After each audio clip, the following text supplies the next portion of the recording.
Hello, beautiful humans, and welcome back to the Bitcoin Stoa for another episode of Innovators, which is a long-form show where we invite founders and creators working within the Bitcoin space to tell their stories and share the vision for their projects.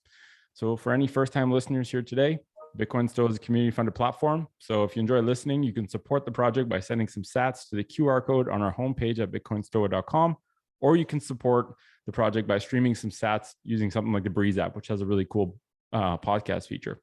If you find the information useful, as always, share it with people who you know that might be curious about Bitcoin. That is the best way for us to work towards a Bitcoin future.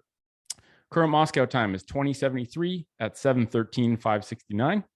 And with that said, today I'm honored to welcome Scott and Mallory, who have kindly offered their time today to share the story of their card game called SHAmory.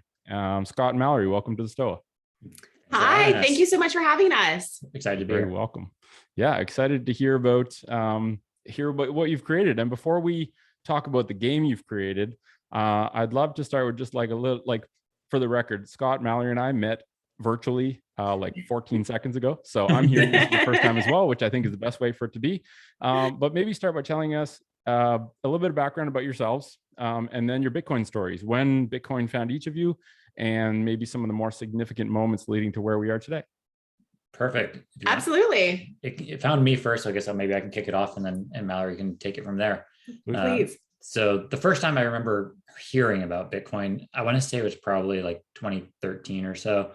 I remember hearing a news story. Look, we're in San Diego, and there was a local news story on the first Bitcoin ATM going up somewhere in the city. So that's mentally the last time I remember hearing it, or first time, hearing about it.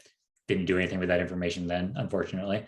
But I kind of came in with, like a lot of other people, at the end of the last bull run, so kind of that late 2017, early 2018 cycle, where we saw the number going up, caught your attention, and then kind of the rest is history. But really, if I think about it deeper than that, my story probably goes back to a combination of kind of where my professional career has gone.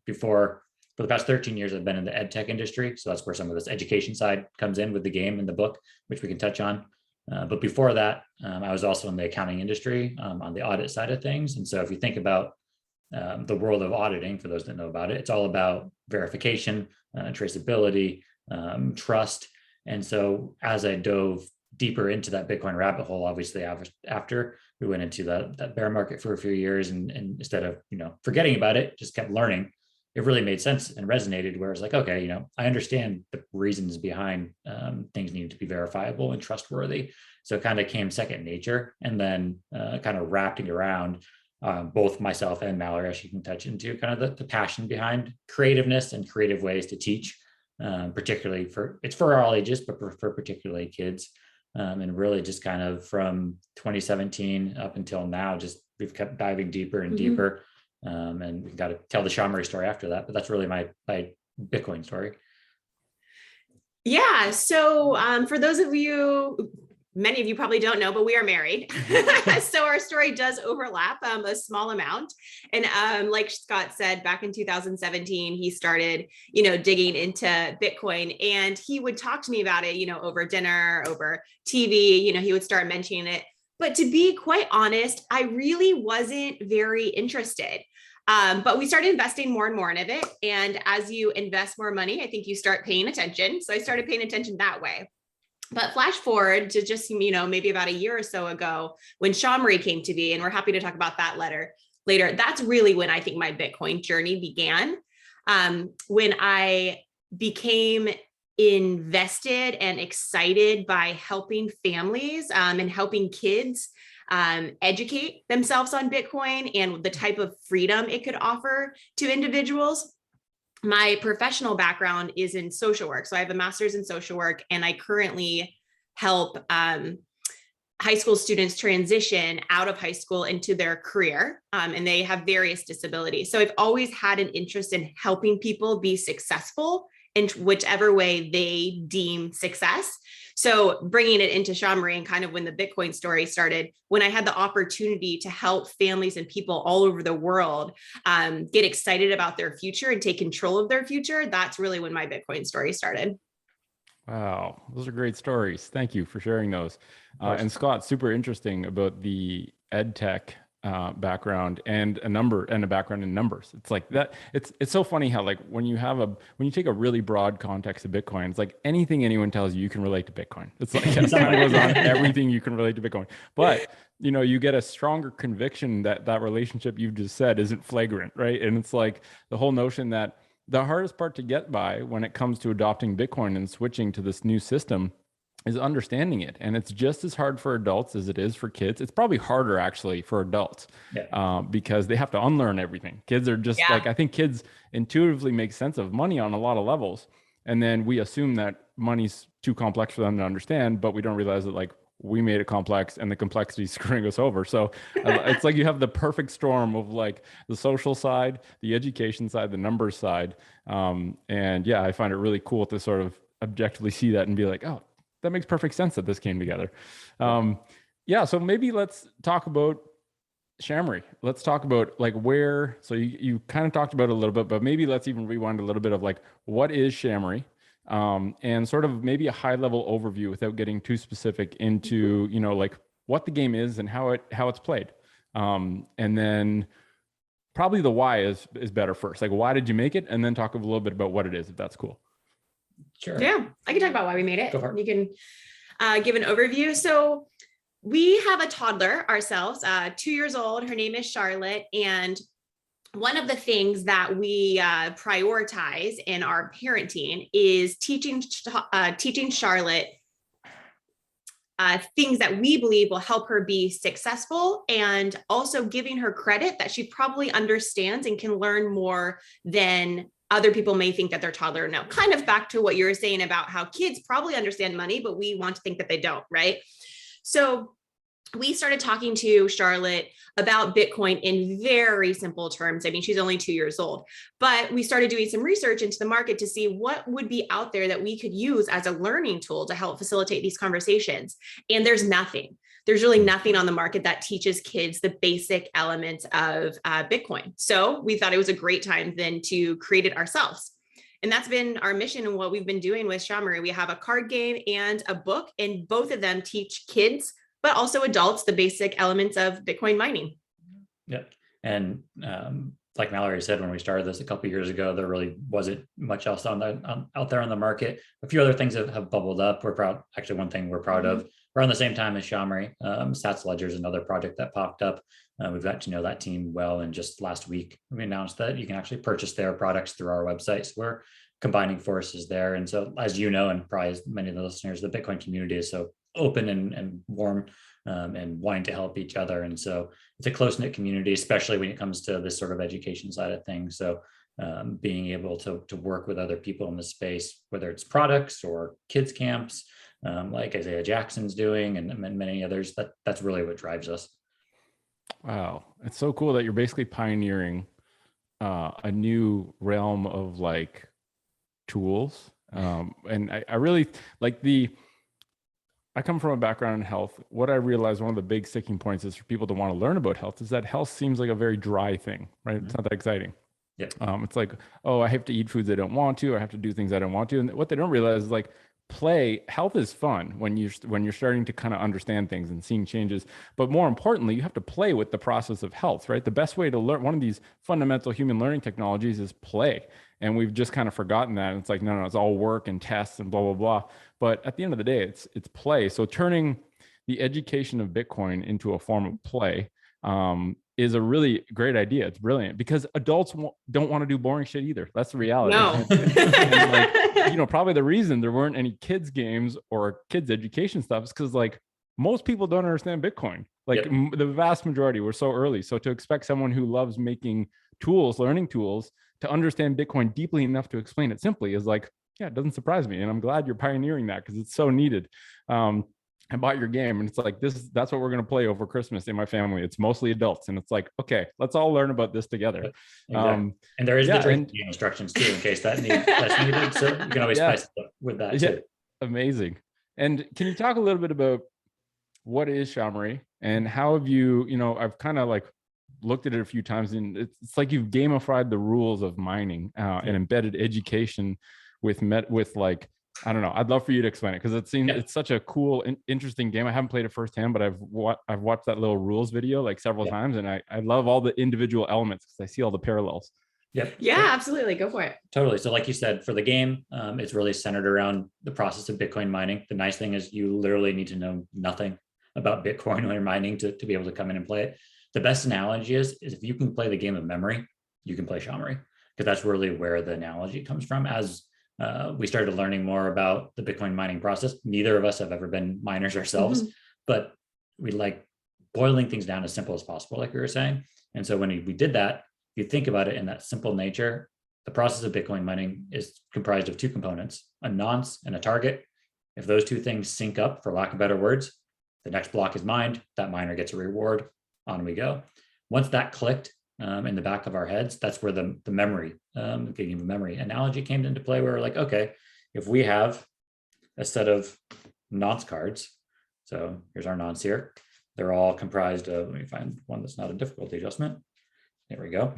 They're all people without context will be like difficulty adjustment. I know that word too. So all the cards, so they have nonces on them. There's 11 of them. They have these little fun Bitcoin characters on them, so they all kind of stand out. But essentially, you're going to lay all the nonce cards down, all 11. You're going to flip over one target card. So there's a stack of target cards. Also have the exact same characters on them. Each player is going to roll the dice. So 2 or more players roll the dice. Assuming it's your turn to mine, you get to flip over one of the nonce cards. Let's assume those don't match. Nothing happens. But you want to remember what that card was, just like memory, because as you keep going around in the circle, ultimately you want to match that current target with the nonce. Assuming those two things match up, the players get a reward. So here's our reward, and the block gets mined. So we mine, here's the Genesis block. We're trying to go from the Genesis block all the way up to a block out of 10. Assuming that happens, at the end of the day, the player with the most rewards wins, but it's also collaborative in nature. And that's another teaching aspect that comes about from the game, where yes, maybe I mined 5 blocks and Mallory mined 4 and somebody else mined 2, something like that. And I was the quote unquote winner. But the teaching lesson is really we're all winners because we protected the chain. Because also what can happen during the game is players can roll an attack. And if that happens, the chain can start getting attacked. So if your attack cards ever get longer than your block cards, 51% attack, game over for everybody. So it really shows how mining, it's individual, whether you're Riot or Marathon or the individual people with Compass, you want to get that next block, but you're all in it together. The hash rate is going to go up. We're all really protecting the same thing. So that, to me, and I think Mallory agreed, like that's one of the fun aspects that I think we probably realized at the beginning, but from talking to especially parents, but people of all ages, it's something that lesson that's in there. Like you said, Bitcoin can be attached to so many different things and in life. And that's probably one of the bigger lessons that comes about more and more. Amazing. That's so good. I love all the little elements you plugged in there.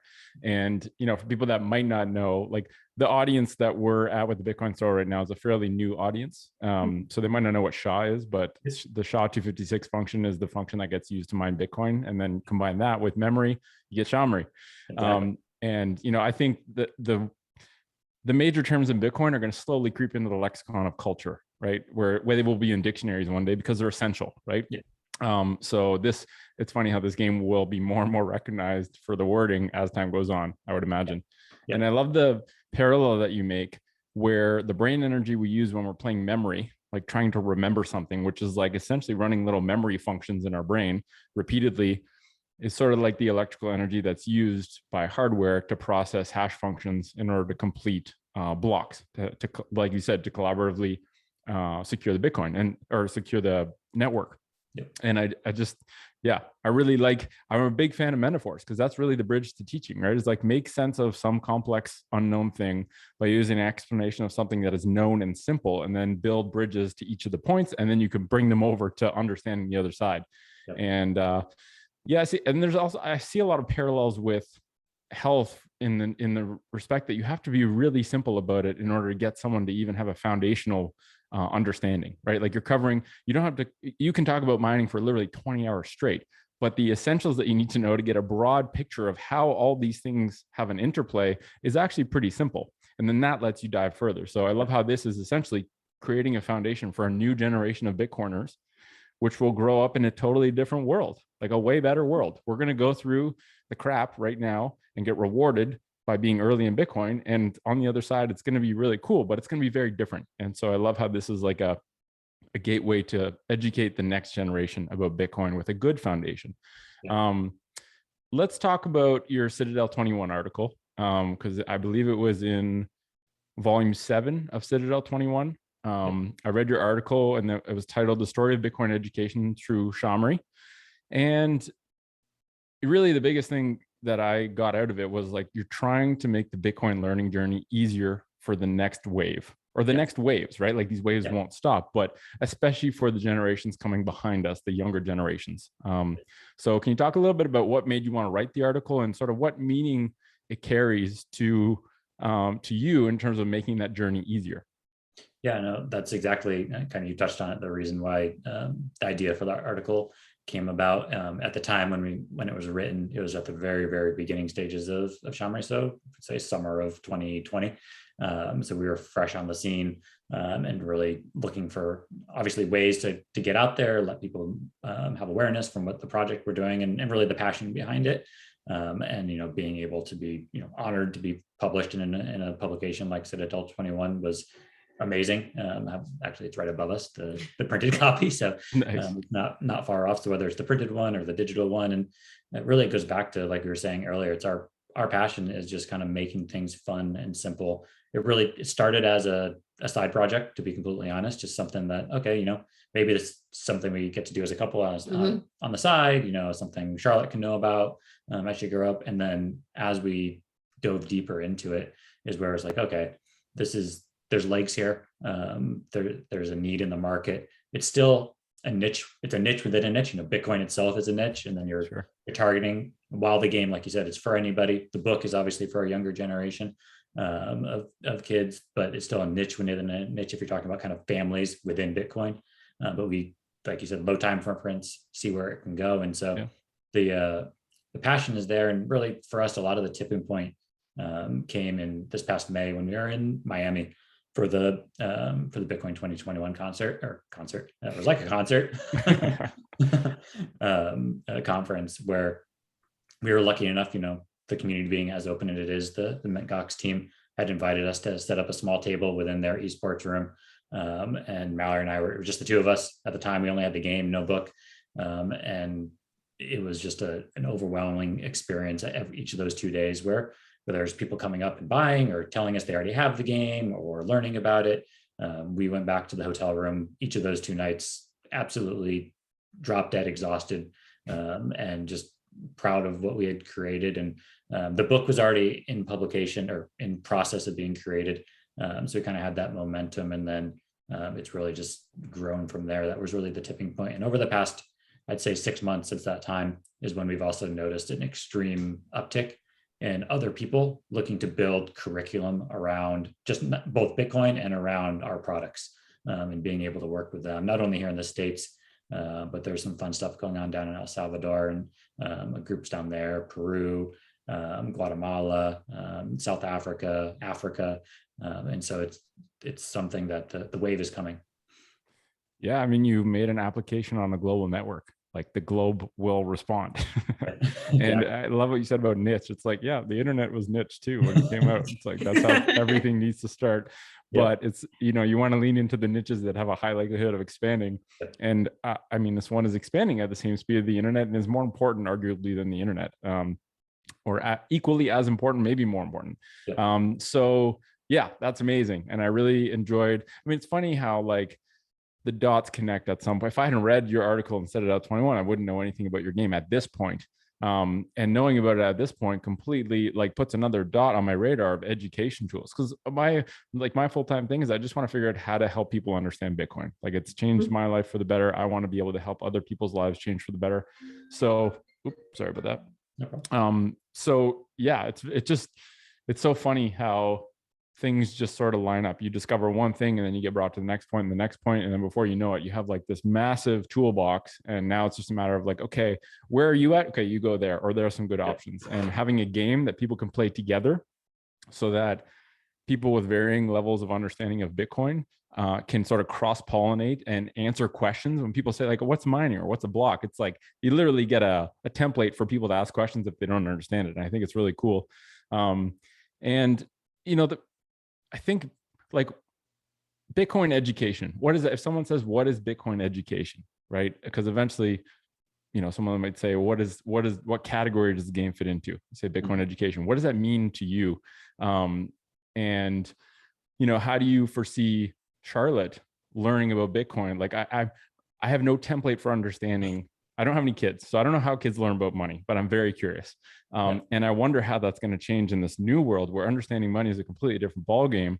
And so talk a little bit about your perspective as both a parent and someone who designs educational products of like, what does Bitcoin education mean to you? Go for it. I'd say for where we are today, a lot of it is similar to, just financial education, and kind of those are synergists and just kind of making people aware of, like you said earlier, kids probably understand more about what money is than the average 60-year-old. And so it's really, I've always said that if there's nothing else that people take away from this game, kids take away, if maybe they played when they were 5 or 6 years old, and maybe then when they're 15 or 20 or 25 years old, whatever it is, they hear Bitcoin again for the first time. That's probably unlikely. It's going to take that long, but there's going that mythical analogy, and that the fact that they played our game, or we haven't touched on it, but read the book when they were a kid, that lends them a sense of comfort. That's step one to me. Just that comfort level and knowing, oh, this isn't some, crazy hocus pocus or whatever. I remember playing that game with my mom or my dad, or my grandparents or my friends when I was 2, 3, 4, 5, 6, 7, 8, 9, 10, whatever, because I think that's unknowingly for us, even whether it's Bitcoin or other things that we're passionate about, that's where the passion and comfort comes from. It's because it's things we were around as a kid. So if just having, part of the reason why we created the game using all these kind of fun little characters is because we see these characters infiltrating many other things. So whether it's books or games like we have, talking to people around video and movie projects, video games, all those sorts of things where maybe those projects aren't even specifically about Bitcoin, but they're seeing these little guys and they're then relating it back to the concept of Bitcoin in some way. It's that kind of orange pill or whatever you want to call it, that's going to be in the back of their head to say, oh, there's something there. I'm comfortable with that. Let me dive deeper. And for Charlotte, like I said, we obviously read Goodnight Bitcoin to her all the time. So it's a fun way we're used to reading the Goodnight series of Goodnight Moon, Goodnight Baseball. She loves the characters. The purple one is her favorite. Hey, tell us a little bit about Goodnight Bitcoin, because I didn't even know you had a book. So this is perfect. Oh, yeah. So which came first, game or book? Game, right? Yeah, so the game and the book released this past August, so a couple months ago. Congratulations. No problem. And really so the game is really kind of age 4 is kind of a sweet spot for starting all the way through adults. We've heard as young as like 2 and 3, which is crazy. But the purpose of the book was, okay, there's still a gap for that younger audience. What do we create?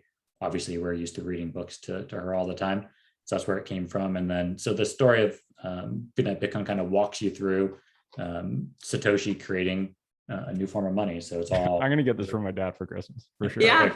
Keep going. Sorry. Mallory likes telling the story of her mom reading. Yeah, I'll tell that. Go for it. So back to the education question. I mean, this kind of really touches on it. So at a really young age, what we do know is that kids absorb anything that you talk to them about, right? Their little brains are like little sponges, which is amazing. Whether you realize it or not.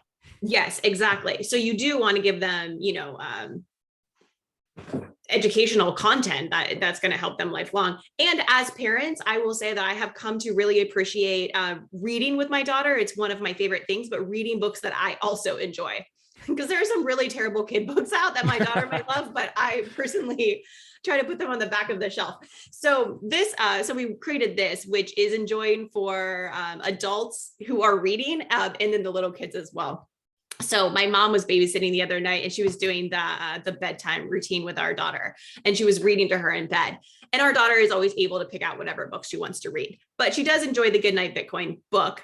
So she was picking that. And my mom, who we have tried to talk to her about Bitcoin many times, and it really just goes over her head. Like I'm sure a lot of parents, it happens. I can relate. Exactly. But when we got home, she had brought up to us on her own, which was the first time she's ever brought up Bitcoin, opposed to the other way around. And she said, she read a page, and the page said, she got orange pilled by your daughter. I love it. She did. It says, and in January 2009, the first Bitcoin blocks were stacking. And she brought it up. She said, oh, I didn't realize that was back in 2009. Like, that's actually not that long ago. And then she went on to say, like, oh, in the book, there's a monster named Satoshi. Did you make up that name, or who is Satoshi? And it was amazing to see, like, given her just this little book. And she, it started putting questions into her head. So if you do that for kids, it's incredible, but you can also do it for adults. Yep. Really just a starting of the learning, I think it's brilliant. I think it's so good because, like sometimes I'd work with kids in the physio clinic. I used to be a practicing physical therapist, and I would teach them all this stuff, and I'd be like, teach this to your parents. Like I'm helping you understand how to like offset the effects of sitting you do in school on your hips because it's bugging your knee. Your parents probably have this too. Tell them. And so the kids end up teaching the parents, and it sort of anyway, it's funny how sometimes I get little tidbits from parents, and they're like, yeah, I learned a lot about why sitting hurts my knee. And I'm like, there you go. So I just love that, like the little tiny ones can express a desire to learn about something that's fun. And I love the character, the concept of having consistent characters across a range of products. Because if a character is recognizable, there's already typically like a relationship between the individual and that character. So they're more likely to look at it. And I think it's a really great branding idea, but also it's really fun. I love how your daughter orange pilled your mom. That's perfect. You're solving problems when. Exactly. Yeah. I saw I think in your article too, you had this sequence where it was like steps, like Bitcoin education follows sort of like a path, right? And I have it written here. You wrote awareness, then an arrow, then education, then an arrow, then adoption. And it's funny how that's a huge metaphor for health, because I think health fundamentally is an education problem. If you don't know how to take care of yourself, which includes understanding how to use money that doesn't steal your time, then you can't be healthy. But health starts with awareness, and awareness that you actually have a lot of agency to control your circumstances, right? Awareness, then you get the learning element, and then you get the application element. And it's like same thing with Bitcoin, where in order to adopt it, you first have to become aware of it with like true assumptions. And then you got to learn about it, which is like a good amount of responsibility. And then you can start to build conviction to adopt it. And I think by understanding the learning process, it probably helps you a lot understanding how to design education products that allow people to go along that path instead of doing it the wrong way. So I really appreciate that. And it's all about, like we've said, the kids will pick up everything you're doing, and just tying it back to your health thing. Like we both enjoy being active. And so, for example, every morning we get up and one of us goes and works out, and then the other one does. And we literally tell Charlotte, oh, Daddy's turn to work out. He's going to go. And then she kind of come back and she gives me a high five, and then Mallory leaves, and then she does the same thing. And then she'll do, she has a little yoga class video that she watches on the TV. It's the same concept with Bitcoin. So, health, Bitcoin, eating properly, reading, all those things they're all related. And it does, in our mind, awareness is that first step.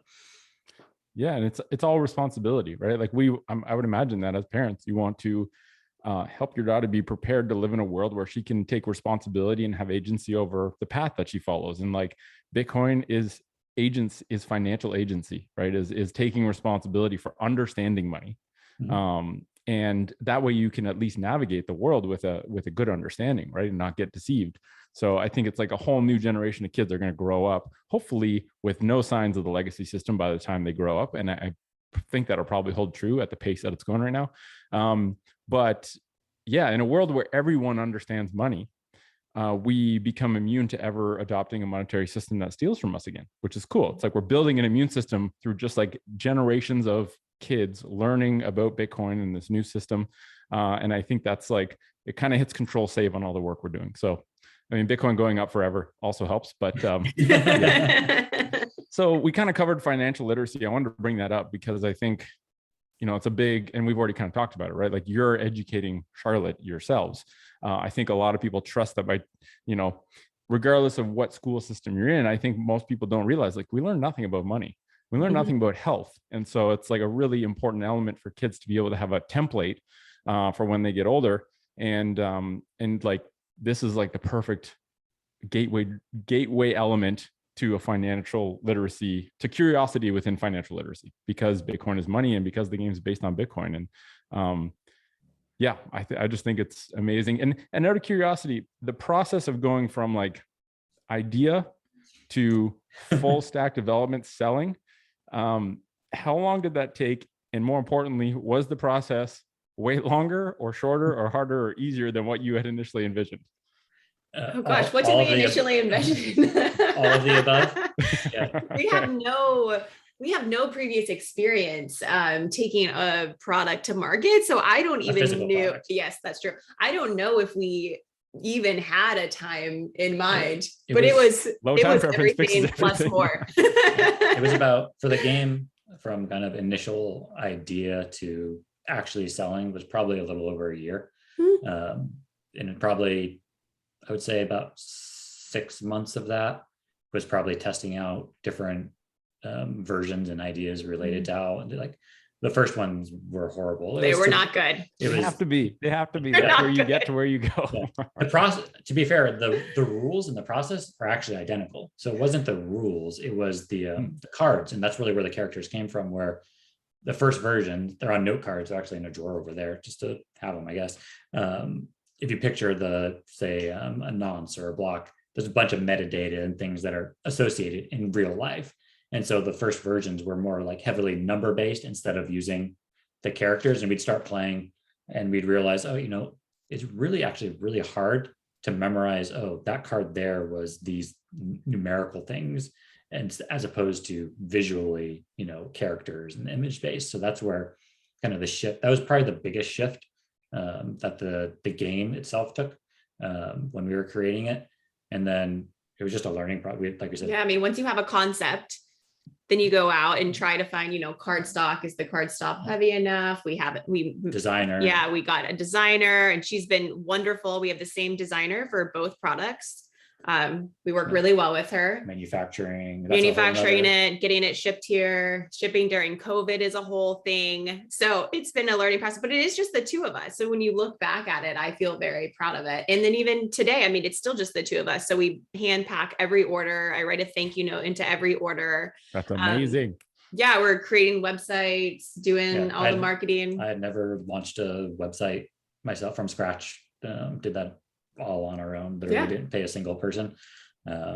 We've spent $0 marketing. It's very inspiring. Like, people need to hear this shit because it is hard, but if there's a big enough motivation and sense of purpose behind it, like, you can do whatever you want as long as you don't give up. Right. And there's a lot of give up points that like make a lot of people give up. But if you just persevere and stay flexible to be like, okay, well, you know, the whole process of creation, if you do it playfully, is fun. If you treat it like if you treat every problem like something that's going to cause you stress, you're not going to last that long. So good on you for doing that. And, you know, like, cool thing about the Bitcoin community is like, they're builders, right? It's not like people complaining, oh, money's a problem, we got to fix this. It's like, no, we're just going to build a better thing. And we're just going to, it's just going to obsolete the other one. And I think this whole culture of being creators, you know, whether that's Huddle to Not creating a zine or you two creating this game, it's like, you're builders, you just do it. And I love that ethos about this community. And maybe a good question next is like, when someone says Bitcoin culture, what does Bitcoin culture mean to you? What comes to mind when someone says that? Maybe you can answer individually. Like, what does Bitcoin culture mean to you personally? Yeah. Or should I take this one first? I think our answers are going to be very different. Go for it. So this will be good. Nice. When I think of Bitcoin culture, it's going to be related to, it's absolutely influenced by all of the people that we've met. And I think one of the most amazing things about this Bitcoin culture is how welcoming and how friendly and how open everybody has been to us and our products. So, you know, when you create something, you're brand new, you don't know what the market is going to say about it. But it's been more than just people buying it. It's like developing these relationships. So whether like it's you that we just met 17 seconds ago, which, you know, feels amazing before they started the podcast, or people that we've gotten to know time and time again. Like, we've met the same type of people at meetups. We've been having lunch with people who are doing, inspirational things in Guatemala, in Peru, all over the world, going to these conferences and just being inspired by people's stories and them being inspired by what we're doing and building lasting relationships that start virtually and end up in person, sharing lunch, sharing a drink, just sharing personal interactions. We've made a great friend who now lives in France, and it started, virtually. So for me, the Bitcoin culture is really the people who are in it, who believe in it, who are welcoming, who see this as the next step, who see it as freedom and, a better future for themselves. That's what I think of. And I am so happy to be a part of this Bitcoin culture. Yeah, like everyone basically everyone feeds off each other, right? Because if you're doing something great and you're working on it, and like sometimes I'll be working on something and my motivation wanes, and then I see a talk from someone that's a badass and they just made like a quantum leap with their project, and it's like, oh yes, okay, now I got more rocket fuel. And I think it's like together we have this group energy dynamic of everyone's so excited about their things. There's always something to be excited about. The broad context of Bitcoin is a massive reason to get excited about. So there's just like this very powerful energy within everything being done in Bitcoin. And obviously you get from it what you put in, right? If you really engage with the community, you're going to get a huge amount of community support. And so you can pick and choose how much you engage and how deeply you embed yourself. But at the end of the day, it's like the whole thing's really exciting. And I think everyone doing what they love, or like shifting towards doing what they love, I think that's a big reason for this positive mindset that everyone has.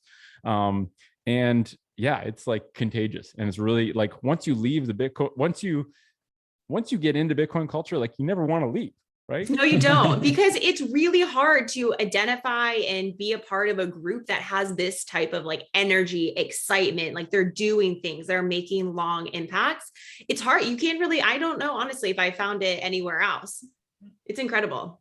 Yeah, I agree. Scott? I know she said that my answer would be probably different, but actually, yeah, that's a pretty tough one to follow up. I mean, surely that's the only, we wouldn't be here talking to you if it wasn't for everybody else who had come before you, who we had talked to and connected with. Because if I hadn't sent a DM to Daniel Prince back in probably March of 2020, it was right when he was getting his podcast up and running too. I was on his podcast. That's who Mallory mentioned in France. He has a passion for education, not just Bitcoin, but education in general. So we've become close friends.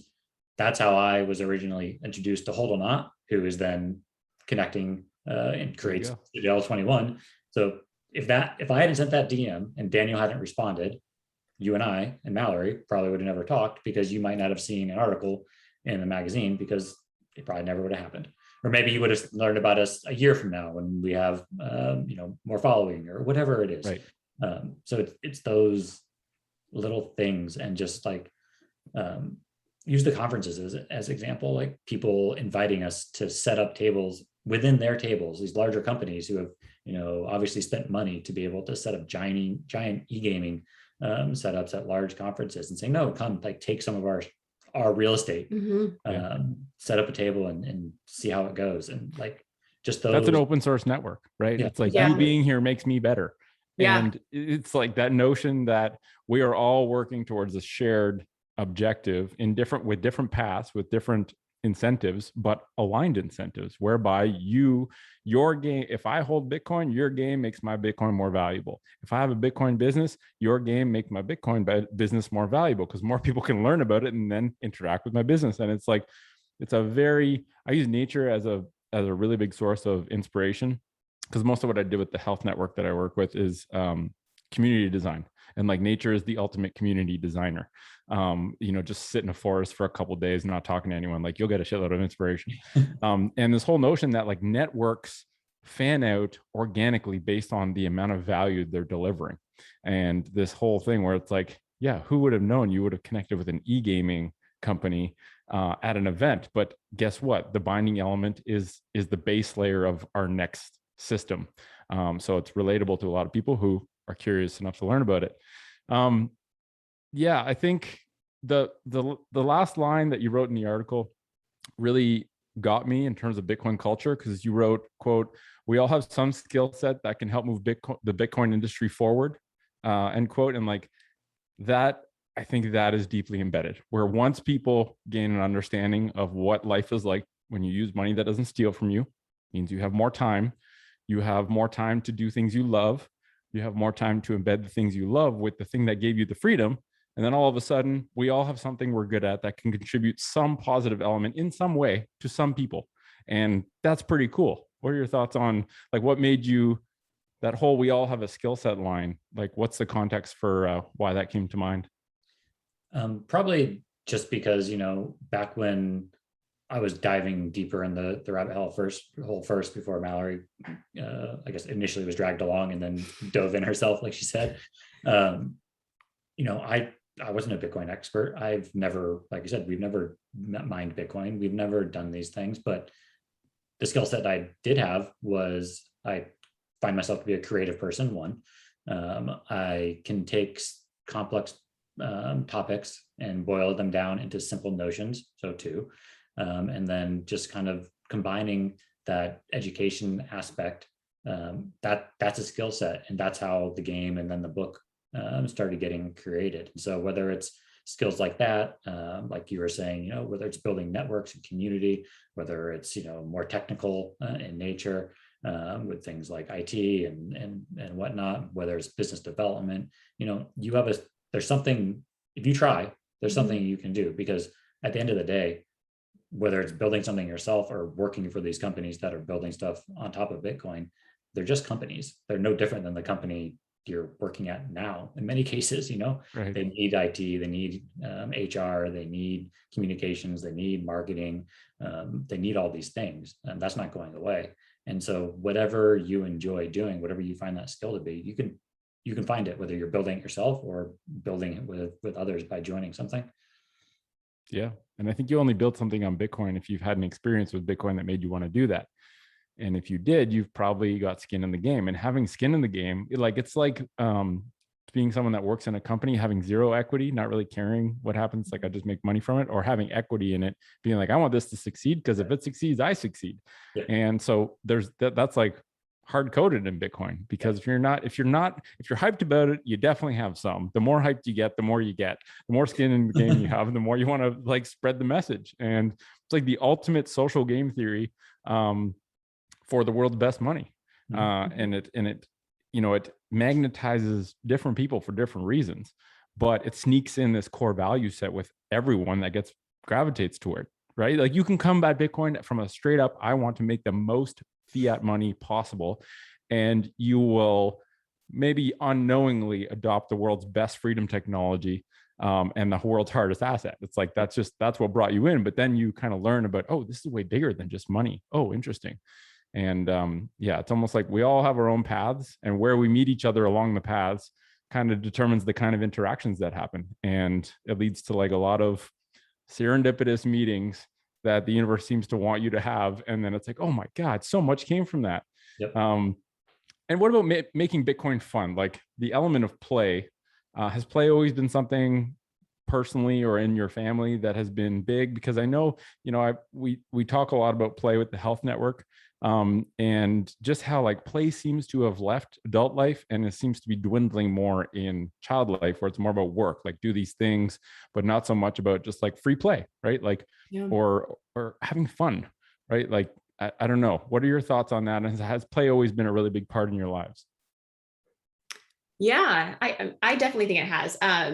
Play or travel or adventure is just something that we really prioritize in our relationship. But one of the common questions that we get when we're at these conferences or we're at meetups, people will say to us, oh, have you thought about digitalizing the SHAmory game?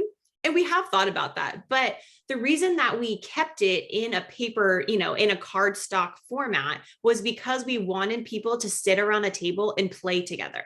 It feels like, we can play, digitally and virtually together. Absolutely. But there is something just really nice about family, friends, your neighbors, people coming over, doing the same thing, putting down their phones and playing a game together, and then having conversations that the game stems. So that was one of the ways that we really prioritize fun, and why we chose to do it in a cardstock way, at least here in the beginning. Yep. Same with the book. The one thing we did do with the book, which is on our website, is we turned it into an animated video as well. So if you go to the website, Nice. you'll see the link there. And so what we did is we had 16 kids from around the world. Each kid read Bitcoin kids. Each kid read one line from the page, and then we had the pages animated so that they tell the story in that way. So there is that digital version of the book out there as well to go along with the hardcover copy. But yeah, that everything that Mallory said is correct. We wanted to bring people together. We like, whether it's being with each other or family or friends or alluding to travel, like it, be able to have that time away from the screen and enjoying things that you, whether it's Bitcoin or anything else, take that time to do it. Yeah. And the tool nudges the behavior, right? So, like high quality analog time with other humans is not trending up. And so the more nudges we can create to bring people back together in like reality land, not virtual land, which sometimes doesn't reflect reality land, I think the better. And maybe you offer it digitally in future, but I think it strikes me as the kind of game that I wouldn't want to really play digitally. Like I would want to be around friends and because the sad reality is that someone plays it on their phone, some thing's going to pop into their screen and they're just going to bing, done. And, it's a distraction machine. So if you can eliminate the machine, you nudge being able to focus on present moment instead of just like ding, ding, ding, ding, ding, slot machine. And yeah, I love that. That was a really good idea. And I'm excited to get some of these books because, I know a few people that are curious, but are just, I think they've been like beaten down by this assumption that it's too complex. And they're just like, I can't learn this. Yeah. And there's the Bitcoin Rabbi has a book. I gave that to a few of them. And so it's always nice to have like those really rudimentary tools that might be good for kids, but also like I know a lot of adults that need those only when they're ready. Yeah. So, yeah. And yeah, I really appreciate making it fun and making it a humans doing human things together kind of fun. So let's talk about like so you talked about El Salvador. Like, tell us a little bit about the kind of projects that you've got going on, because I'd love to hear, all the exciting things that are going on that are relevant to SHAmory or to your book, or what are you stoked about for 2022, basically? There's so much. Yeah, there's a lot. It's inspiring. Let me start. Go for it. So, with respect to El Salvador, actually timely as we're monitoring a package that should be delivered to somebody down there today to go up to something. So one of the people that we met in Miami is Carlino, and he's part of the IBEX team, working on all the work down there with the wallet, the Chiva wallet and everything else. He's an awesome human being, besides working on IBEX, but he's very passionate about education in general, both in El Salvador and Guatemala. And so we've kept in contact since that time. And right now he's working with a handful of both schools as well as churches in the El Salvador area particularly, and trying to get Bitcoin curriculum wrapped into the school or church setting there. And so over the next few weeks, he had one this morning, I haven't heard how it went, but he's having some meetings with the people that run these organizations, utilizing, he wants to be able to show them how the game and the books can be used as part of that curriculum. He's also who introduced us to Bitcoin Lake. So Bitcoin Lake is similar to Bitcoin Beach, but they're smaller and just still getting up and running. The gentleman, Patrick, is who runs it he's from Atlanta originally, but he's down there right now. So he's building some curriculum to go with, there's about 30 school kids in the Bitcoin Lake area that he's trying to teach about Bitcoin. And so these sorts of projects in 2022 are what we're excited about, as well as here in the States, someone like Isaiah Jackson.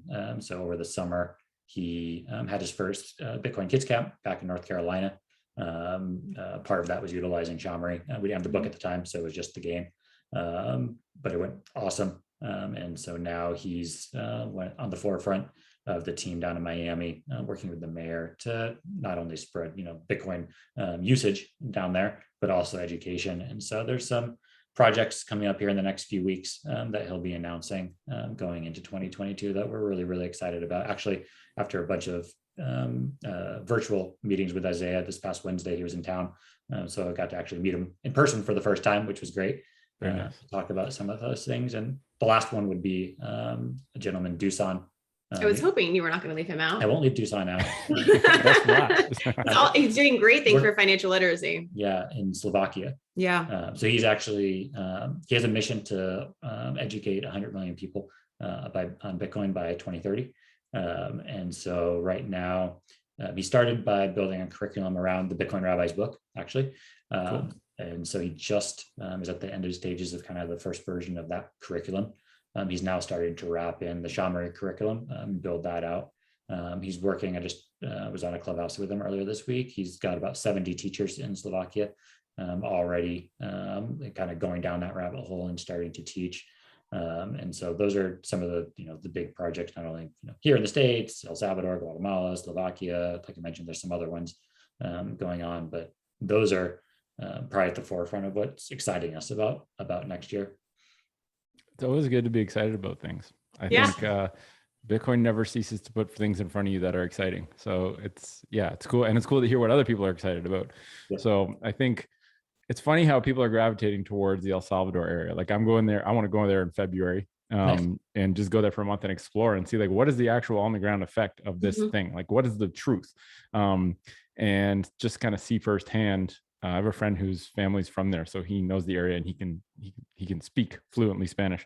But yeah, it's funny how everyone is helping El Salvador. Everyone is gravitating towards El Salvador. If you do a Bitcoin project, like you want to find a way to put it there because that's the testing ground and that's the best way to help El Salvador truly succeed, right? It's like we're all trying to help in any way we can. Obviously, someone like a Jack Mahler's pulling a lot more weight than the rest of us, but each of us doing a tiny little nugget is like, that's the way this moves forward. Yeah, that's amazing. And do you have different translations in the book right now, or is it just English, or any intentions to translate? So just English right now. Part of the work we're doing with both Dusan and it's probably going to bubble up with Carlino and the El Salvador work is the nice thing about the game is it's pretty much all image based. So the game itself really doesn't need translation, but you were alluding to the video, which is obviously in English. So working with them to create the Slovakian or Spanish versions of the videos. And we can do the same thing for other languages. The book would be not harder in the sense, easy to translate, it's a short book, so not too many words. Really just comes down to demand. There's a minimum that we need to have in order to print it. Again, so right now they're all printed in English. Cool. Yeah, exciting. And like low time preference, right? We're here for a while. So so it's not a rush. Everything gets done. One of my favorite quotes is nature never rushes, but everything gets done. And it's like, it's a good reminder to be like, yeah, it doesn't have to all get done right now. And in fact, the more patient you are, the better things often end up being when they get done. Let's do some rapid fire questions, and then we'll finish off with sort of letting people know where they can get all of your awesome education products. Rapid fire questions. So it doesn't matter. You can both answer it. One of you can. It's totally up to you. Short answers, brief answers. First one is, well, this one might be a no-brainer, but what's your most recommended Bitcoin book? Good Night Bitcoin. There you go. Second most recommended Bitcoin book. Ooh. Bitcoin Rabbi? That could be one of them. Or I was going to go even just, while it's not technically a book, eventually there's somebody read the white paper. I mean, it's not very long. That's a good one. Just kind of get there, download it. It's free, obviously. Maybe I should say your favorite piece of writing. I might have to switch that from now on, because I agree that should be in there. Yep. What's your most used Bitcoin mobile wallet?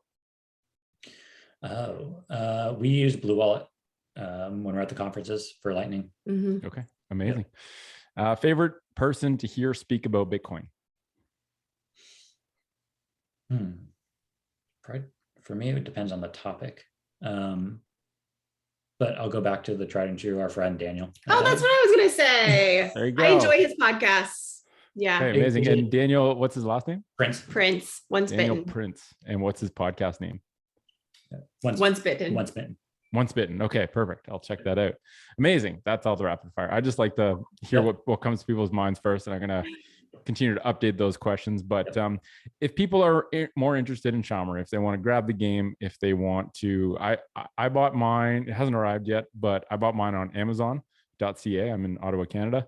But where's the best place for people to get it? And what kind of global distribution do you have in place right now if people from around the world are listening to this? Yep. So the best place to get it is our website, SHAmory, so SHAmory.com. That's where you can buy individually the game, the book. We also have bundles. So you can do game, book, and like we said earlier, we are partnering with Sats Ledger, which is really nice. We have a mega bundle, so you could do all three. What is Sats Ledger? Like a broad overview. I haven't heard of it yet.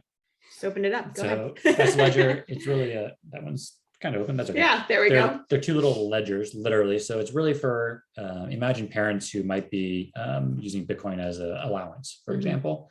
And so you're able to use these trackable kind of think of it as a wallet where you're writing down, okay, Johnny got X amount of sats today for doing this. That's so good. Blah, blah, blah. So you can kind of track it along. He's also got a bunch. There's like cute stickers. There's like 40 stickers that come along with it. So it's a cool project or cool product for kids and parents as they get to that age where they're starting to give their kids money for whatever reasons. And they want to be able to kind of track it in a fun way, see it go up and down. There's he works in concepts like halving and stuff like that in there in various ways. So that's MTC BTC on Twitter who created it. And we're happy. Like I said, it's only been about a week or so where we've had them in stock on our website. But like I said, we launched SHAmory and him. We launched about the same time, I believe. So we got to know each other through that. And when the idea came, why make people go to multiple places? He was up for it. So we were able to get some over here to test it out. And so far, so good. Yeah. Yeah, it sounds like a good collaboration. So SHAmory.com, I feel kind of left out because I bought mine from Amazon. Jeff Bezos didn't write me a personal letter. So I will tell people to go to SHAmory.com from now on. That's okay. You can go to Amazon. You're right. We just launched only the game though is on Amazon. The book and the Sats Ledger are on our website, but you can buy it from Amazon. And we do ship worldwide. I mean, almost anywhere you can imagine it has been shipped to. So yeah, and obviously international shipping can be pricey. Nothing we can really control about that, especially given everything that's still going on in the world. But hopefully we can get it your way. And we will be in Miami next year. So for those people who might be making that trek in person, we'll have there's actually going to be they're calling it a Bitcoin Bazaar where we can set up and have product there. So we will be on site there for you to come and pick stuff up in person as well. Amazing. Obviously follow us on Twitter, Play SHAmory. Play SHAmory. Play SHAmory is our Twitter handle, as well as Mallory is not on Twitter. She gets to stay away from the craziness, but myself and Scott Sibley. So DM's open everywhere. Obviously, reach out. That's how we connected. So I'm more than happy to always engage and talk to people and hear ideas. Powerful. Amazing. Scott and Mallory, thank you for taking the time today to stop by the Stoa and share the story of SHAmory and what you've been working on and your personal stories. I think it's always, this is the way I get my inspiration. I'm like super lucky because I get to talk to a bunch of people, but just hearing your Bitcoin story or your stories and why you do what you do and what you do really just like fires me up because it's really, and now I also have gift ideas for my little nephews. So it's like, yeah, there you go. And I forgot to everyone listening, thanks for being here. We hope you enjoyed the conversation. If you want to support the project, you can head to bitcoinstoa.com, send some sats to the QR code there, or just share this with someone who maybe parents who have kids and it's a great gift idea or a great idea of how you can basically Trojan horse Bitcoin by making sure people know to educate their kids and then educate themselves in the process. So thanks for being here. Thanks for listening. Wishing you all a great day and ciao for now.